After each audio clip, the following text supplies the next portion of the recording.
Oke, bismillahirrahmanirrahim. Assalamualaikum warahmatullahi wabarakatuh. Halo semuanya, kembali lagi di episode yang terbaru. Pada episode kali ini kita akan berbagi tentang bagaimana mengelola perusahaan yang startup. Nah, semoga teman-teman dalam kondisi yang sehat selalu ya, tidak ada suatu kendala apapun sehingga bisa mengikuti, materi yang kita sharing pada kesempatan kali ini. Jadi, teman-teman ini output-nya output-nya nanti ya ke depannya suatu saat itu tidak hanya, menjadi seorang manajer ataupun seorang, pengusaha di perusahaan yang besar-besar saja. Ada yang dimulai dari perusahaan yang kecil atau memang, memang bekerjanya itu di perusahaan yang kecil yang sekiranya, segmentasinya dia adalah, me-manage, perusahaan-perusahaan, yang kecil. Namun pada kesempatan kali ini kita tidak membahas perusahaan kecil yang konvensional ya, kita membahas, perusahaan kecil, bisa dibilang, UMKM, namun yang ini ya, yang levelnya menggunakan teknologi ya, sehingga sudah sudah sesuai dengan perkembangan yang terjadi. Nah, jadi pastinya bila teman-teman berada di zona ini, berarti teman-teman ini adalah, calon-calon, calon-calon, pengusaha ataupun calon-calon manajer yang besar, namun pada segmen, startup bisnis yang kecil. Oke, sebelumnya saya share screen terlebih dahulu. Nah, di sini, oke.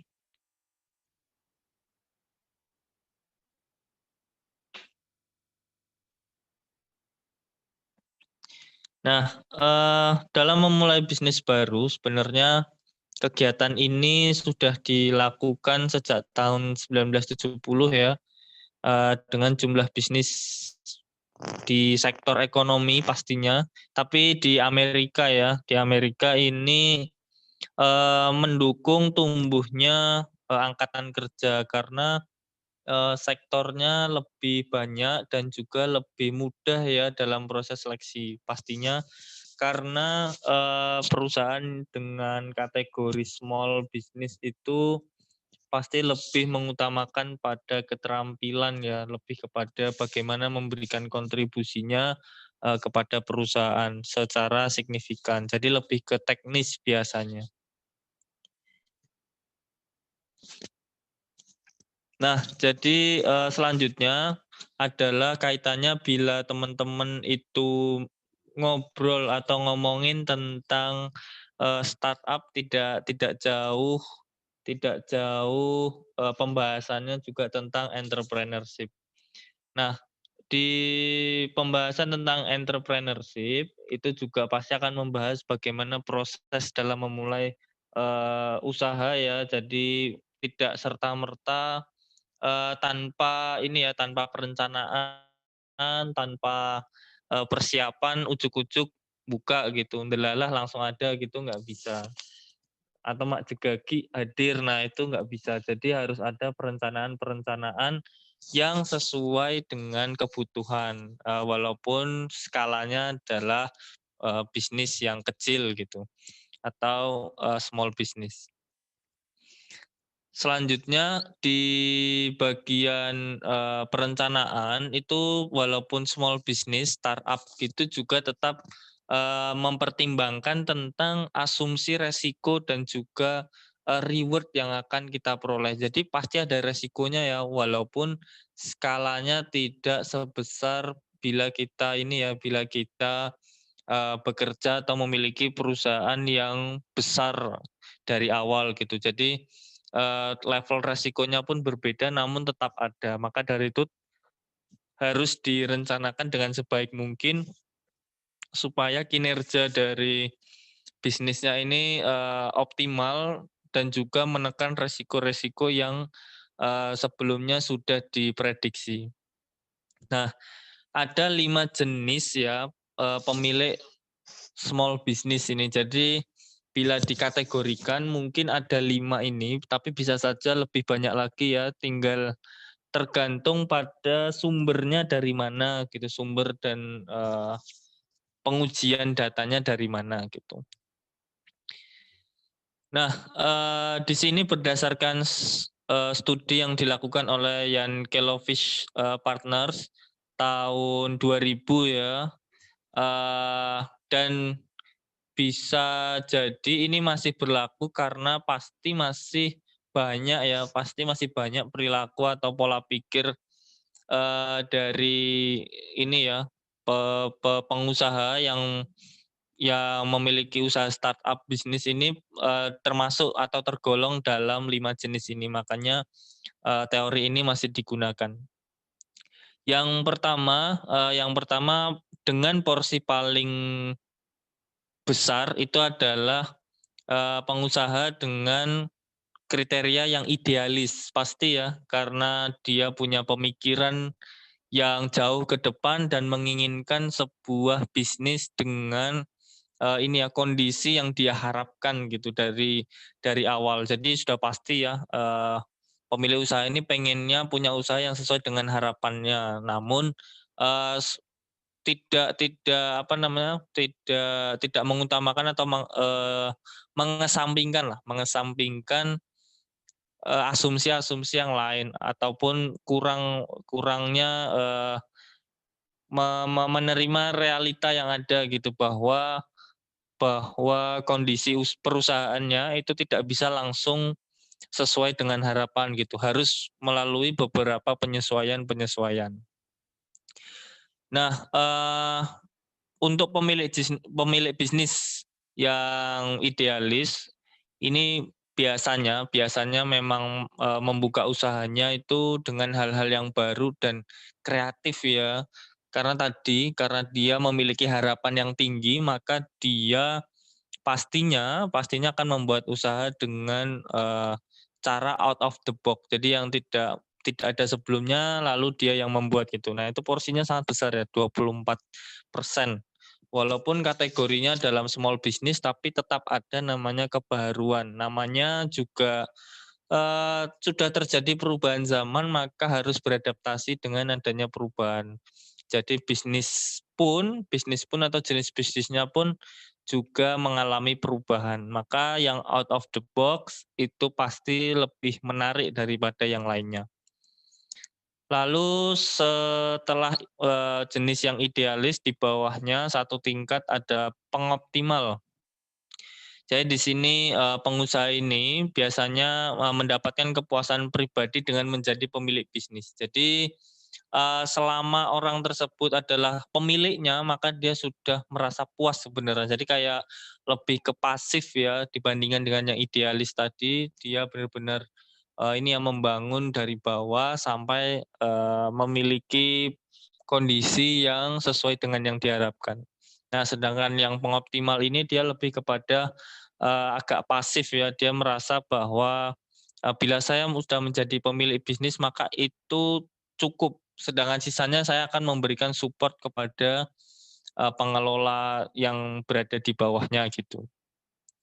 Sedangkan yang ketiga, itu ada jenis pemilik bisnis yang pekerja keras ya orangnya, yang pekerja keras itu sebesar 20%. Dia merasa bahwa dia merasa bahwa, sangat penting memiliki bisnis yang, terus lebih besar dan lebih menguntungkan. Jadi, belum tentu dia punya bisnis yang out of the box ya, tapi lebih kepada bagaimana dia semakin besar dan semakin menguntungkan. Jadi, lebih kepada kuantitasnya ya dan size-nya atau ukuran perusahaannya dia yang harus semakin besar dan semakin besar. Jadi small business ini ada kategori, ada batasannya ya. Besar dalam artian di sini nggak yang sebesar ini ya perusahaan-perusahaan yang multinasional ataupun yang udah go internasional dengan cabang di mana-mana, terus perusahaannya luasnya berapa hektar, nggak yang segitu. Namun tetap ada kategori bahwa small business ini dia adalah perusahaan besar juga, namun di segmen yang berbeda. Ada juga dengan jenis pemilik bisnis yang pekerja keras seperti ini. Dia, tidak peduli bila banyak pesaingnya atau terjadi persaingan sempurna, namun yang harus dia lakukan adalah memperbesar, keuntungan dan juga memperbesar, ini ya, pangsa pasarnya gitu. Terus yang keempat ada juggler. Di sini jenis, orang-orang yang berenergi tinggi, yang senang menangani setiap detail bisnis mereka sendiri gitu. Jadi dia lebih kepada, ini ya, lebih suka turun tangan ya, sampai mendetail untuk mengurus bisnisnya. Yang terakhir yang paling sedikit adalah jenis pebisnis yang, masuk kategori pendukung ya. Jadi dia lebih suka, ini ya, menyeimbangkan pekerjaan bisnisnya dengan kehidupan pribadi. Jadi ya, ini ya, lebih pasif lagi dari yang pengoptimal tadi. Jadi ya yang penting udahlah ya, yang penting aku yang punya, terus habis itu terserahlah mau dikelola kayak gimana, yang penting kehidupan saya tertata dengan rapi gitu. Bisa dibagi-bagi ke berbagai kegiatan, begitu. Selanjutnya ada, kewirausahaan dan lingkungan.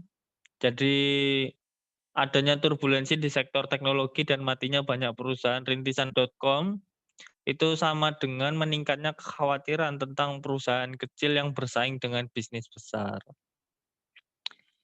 Nah, kewirausahaan, merupakan bagian penting ya ekonomi di Amerika Serikat ataupun di negara kita juga. Itu sangat ini ya, sangat memberikan dampak yang signifikan ya karena kebanyakan atau mayoritas itu semua memulai bisnisnya itu, dari, usaha yang kecil ya atau startup yang bisnis kecil. Jadi, wajar saja bila memberikan dampak yang signifikan terhadap, perekonomian negara. Lalu kenapa orang-orang ini mau, eee, memilih untuk membuka bisnis yang kecil terlebih dahulu daripada langsung yang besar? Yang pertama karena adanya perubahan ekonomi ya, bahwa, penggerak ekonomi yang terbesar adalah dari perusahaan kecil atau UMKM. Maka dari itu banyak banyak orang atau banyak masyarakat atau banyak pengusaha yang lebih memulai bisnisnya, atau merambahnya ke bisnis-bisnis yang, kecil atau UMKM. Terus adanya globalisasi, bahwa sekarang globalisasi tidak hanya dinikmati oleh perusahaan-perusahaan besar, namun juga dapat dilakukan oleh, UMKM. Jadi UMKM pun bisa, melakukan ekspor impor atau perdagangan internasional. Contohnya adalah saya punya, ini ya, responden itu pengusaha tembaga di Boyolali. Nah itu dia melakukan ini ya, ekspor ke luar negeri dan juga melakukan impor bahan ya, kalau impor bahan tembaganya dari Bulgaria yang berkualitas, lalu dia, ini ya, menerima pesanan, apa namanya, kubah, biasanya yang paling besar adalah kubah masjid. Jadi UMKM dia bisa, melakukan transaksi yang internasional juga. Maka dari itu dia lebih memilih menjadi pengusaha UMKM daripada dia membuka perusahaan yang besar walaupun mampu. Karena dia merasa bahwa dari UMKM pun bisa memperoleh, keuntungan yang luar biasa besar juga seperti perusahaan-perusahaan, multinasional lainnya. Terus meningkatnya persaingan ya, jadi karena daya saing UMKM ini naik ya, levelnya sudah tidak lagi nasional namun internasional, jadi sangat menarik bagi, orang-orang untuk memilih, merambah ke UMKM daripada langsung pengen di perusahaan yang besar. Selanjutnya dengan adanya ini ya, perubahan gaya berbisnis di UMKM ini juga mendorong adanya, kemajuan teknologi yang mereka gunakan ya, yang awalnya kebanyakan konvensional, terus, karena adanya perubahan teknologi maka mereka harus beradaptasi pula dengan adanya perubahan teknologi atau perkembangan teknologi. Jadi ya sama sih seperti perusahaan-perusahaan besar, bila UMKM ini tidak mampu beradaptasi dengan teknologi, maka ya mereka akan semakin kalah gitu bersaing di pasar nasional ataupun yang internasional. Selain itu yang kelima adalah, pengembangan pangsa pasar ya, karena UMKM cakupannya sudah tidak lagi nasional namun bisa merambah ke internasional, itu akan sangat membantu UMKM dalam mengembangkan pangsa pasar. Namun mungkin, pada kendalanya adalah kuantitas ya, kuantitas atau jumlah produksi atau volume produksi.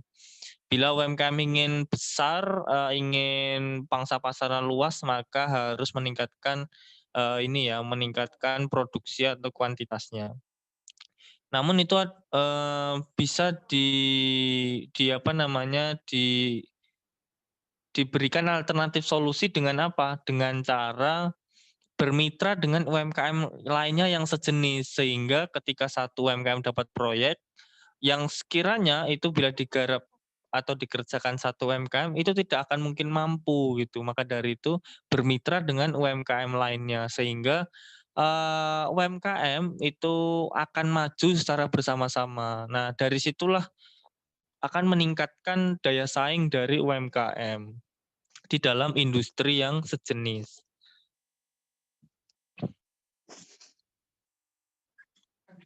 Definisi dari small business di sini sedikit ini ya, sedikit, menginformasikan tentang, perusahaan di skala kecil ya. Jadi, bisa teman-teman sebenarnya ketahui namun ini hanya sedikit informasi saja seperti yang teman-teman ketahui bahwa semua yang beroperasi di UMKM ini sebenarnya, output-nya adalah bergantung pada kebutuhan UMKM tersebut. Jadi tidak bisa yang langsung merambah ke mana-mana gitu, tapi sesuai dengan kemampuan dari UMKM, kemampuan SDM-nya, keuangannya, dan juga kemampuan operasional dan pemasarannya. Karena itu akan, mempengaruhi dari, kinerjanya juga. Kalau yang langsung besar maka akan kesulitan dalam mengelolanya. Jadi harus sesuai dengan kebutuhan yang ada. Jenis umum dari, bisnis kecil, itu ada eceran, manufaktur juga ada, yang layanan juga ada, terus yang tipe-tipe tambahan ada konstruksi, komunikasi, keuangan, perumahan. Nah, jadi, ini bukan berarti yang, kalau teman-teman bayangkan yang sampai miliaran dan lain sebagainya, enggak, tetap ada skalanya tersendiri. Namun UMKM itu juga bisa bersaing dengan perusahaan besar di, beberapa jenis pasar seperti ini. Jadi, bukan berarti ketika kita ngomongin manufaktur itu adalah perusahaan yang sangat besar gitu, saingannya besar banget. Nah, selalu ada segmen-segmen tersendiri yang bisa dimasuki oleh UMKM, sehingga UMKM tetap dapat bersaing, memiliki pangsa pasar dan juga, apa namanya, mengembangkan, atau meningkatkan daya saingnya. Jadi, ada persaingan tersendiri antara satu UMKM dengan UMKM yang lainnya sebelum, nantinya apa ya namanya, kita kita tandingkan di satu industri yang berkaitan sama perusahaan besar. Jadi antar UMKM pun sudah ada persaingannya dan, kategorinya pun ya seperti ini. Kalau kita ngomongin konstruksi nggak harus ini ya, kita membayangkannya yang levelnya yang besar gitu, mungkin itu benar, namun, UMKM pun punya segmen atau sektor yang dilayani yaitu di bagian konstruksi. Terus selanjutnya ada, eee, dampak yang diberikan oleh UMKM terhadap negara, di sini contohnya adalah di Amerika Serikat. Ada penciptaan pekerjaan juga, terus ada inovasi juga yang diberikan sehingga memang UMKM ini memberikan dampak yang signifikan terhadap perekonomian negara. Maka dari itu teman-teman bila ingin bekerja di sebuah perusahaan, besar ataupun menjadi pemilik usaha di startup, itu teman-teman tidak perlu takut ya, karena teman-teman punya segmen sendiri, teman-teman punya pertimbangan sendiri. Namun yang perlu teman-teman ketahui bahwa tidak perlu khawatir ya, tidak perlu khawatir dengan sebuah jabatan. Karena bila teman-teman memberikan kontribusi positif ataupun memberikan kontribusi signifikan terhadap terhadap instansi yang teman-teman, garap atau dimanapun teman-teman bekerja, atau dimanapun yang teman-teman pimpin, pastinya teman-teman akan memperoleh reward yang besar atau teman-teman akan memberikan dampak yang besar pula gitu. Misalnya teman-teman kerja di sebuah perusahaan besar gitu, teman-teman, apa namanya, memberikan kontribusi yang positif gitu, pasti akan dinilai oleh perusahaan dengan kinerja yang memuaskan atau sangat memuaskan. Namun, bila teman-teman bekerja di perusahaan yang besar, maka bila teman-teman di apa namanya ya, kayak dipecat atau dikeluarkan, itu tidak akan memberikan dampak signifikan terhadap, perusahaan karena teman-teman masih berada pada level pekerja gitu. Namun berbeda bila teman-teman, menjadi pimpinan di sebuah bisnis startup, walaupun lebih kecil, skalanya, namun teman-teman di situ merupakan sebuah pimpinan. Pimpinan memberikan ide baru, suasana baru, gagasan baru, dan juga kebijakan-kebijakan baru yang itu berdampak sekali pada, eee, ketahanan UMKM di dalam industri, bagaimana daya saingnya, terus habis itu, bagaimana perkembangan pangsa pasarnya, peningkatan kinerjanya, itu teman-teman yang menentukan. Jadi apabila teman-teman, keluar atau dikeluarkan dari bisnis startup ini, di mana teman-teman merupakan pimpinan di sana, nah teman-teman akan apa ya namanya, kayak memberikan dampak negatif terhadap perusahaan tersebut, di mana perusahaan tersebut bila mengeluarkan teman-teman atau ditinggal oleh teman-teman yang notabene sebagai pimpinan di situ, maka perusahaan ini akan, kehilangan nahkodanya gitu, akan kehilangan, pemimpinnya. Maka dari itu mereka kan harus nyari orang baru yang minimal kinerjanya sama bagusnya dengan, yang teman-teman lakukan. Maka dari itu, pertimbangkanlah dengan sangat baik, apa yang menjadi tujuan teman-teman dalam, bekerja gitu atau dalam memiliki usaha atau menjadi pimpinan di mana pun. Karena itu akan memberikan dampak ya, baik itu kecil ataupun besar. Jadi itu adalah sebuah pilihan yang tidak bisa dipungkiri bahwa, faktor ekonomi adalah yang kita utamakan gitu. Namun di sisi lain, jiwa kepemimpinan dan juga jiwa kewirausahaan itu akan mendorong teman-teman untuk memilih salah satunya begitu. Maka dari itu, teman-teman sebagai calon manajer dimanapun itu harus mampu mengambil sebuah keputusan dengan mempertimbangkan berbagai macam, sektor yang diperlukan gitu, sehingga teman-teman tidak salah dalam mengambil keputusan. Masing-masing dari itu sebenarnya memberikan dampak ya, masing-masing dari pilihan itu sebenarnya memberikan dampak, hanya saja signifikansinya yang berbeda. Di satu sisi teman-teman, memberikan dampak yang sangat signifikan, di satu sisi, teman-teman dirasa hanya memberikan sedikit kontribusi, bahasanya seperti itu. Namun itu tetap kembali pada teman-teman sendiri bagaimana dalam, mengambil keputusan. Nah, siapakah pengusaha itu sebenarnya? Yang pasti itu berbeda-beda ya, orang-orang itu pasti memiliki karakteristik yang berbeda-beda pula. Apalagi di sini kalau kita boleh bahas tentang minoritas dan wanita. Di sini ternyata pebisnis wanita itu juga nggak kalah hebat ya dibandingkan, perusahaan-perusahaan yang dipimpin oleh, kaum Adam atau para para laki-laki ya. Jadi, eee, teman-teman yang notabene adalah seorang perempuan itu tidak perlu khawatir atau tidak perlu menggantungkan karir itu di satu pekerjaan gitu, karena teman-teman juga bisa menjadi pimpinan di, segmen segmen perusahaan yang lainnya gitu. Ataupun teman-teman yang merasa minoritas ya, yang yang merasa bahwa nggak layak lah aku jadi pemimpin tuh, kayaknya aku bukan bukan orang sini gitu, kayaknya aku bukan, orang yang dianggap gitu. Nah, jadi, atau kaumku di sini nggak ada deh kayaknya, aku kayaknya di sini nggak punya temen deh. Nah, jadi, kaum-kaum yang merasa atau mengkategorikan dirinya sebagai kaum minoritas, kalau di skala internasional di sini ada yang mencontohkan adalah, Afrika ya terhadap Amerika. Namun buktinya tetap tumbuh ya perekonomian itu karena memang sektornya dan segmennya juga berbeda-beda. Pasti track atau jalannya pun juga berbeda. Maka dari itu perlu namanya memiliki karakteristik wirausaha. Nah, di sini yang pertama adalah, eee, fokus kontrol internal ya. Fokus kontrol internal, kepemilikan apa saja sih, kemampuan apa saja yang kita miliki atau skill apa saja yang kita miliki untuk meningkatkan daya saing kita sehingga mampu bersaing dengan, yang lainnya gitu.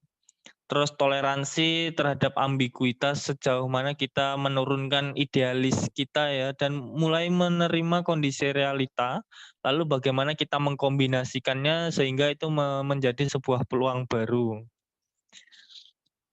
Lalu selanjutnya ada tingkat energi yang tinggi, terus kesadaran melewati waktu, terus perlunya pencapaian jelas dan juga adanya percaya diri. Jadi sangat perlu memiliki karakteristik-karakteristik wirausaha, seperti yang ada di slide berikut karena itu nantinya akan, mempengaruhi dari pengambilan keputusan, teman-teman di sebuah perusahaan. Minimal 6 ini, namun tetap pasti ada faktor-faktor lain yang mempengaruhi, sehingga, itu juga akan membantu teman-teman dalam mempertimbangkan pengambilan keputusan.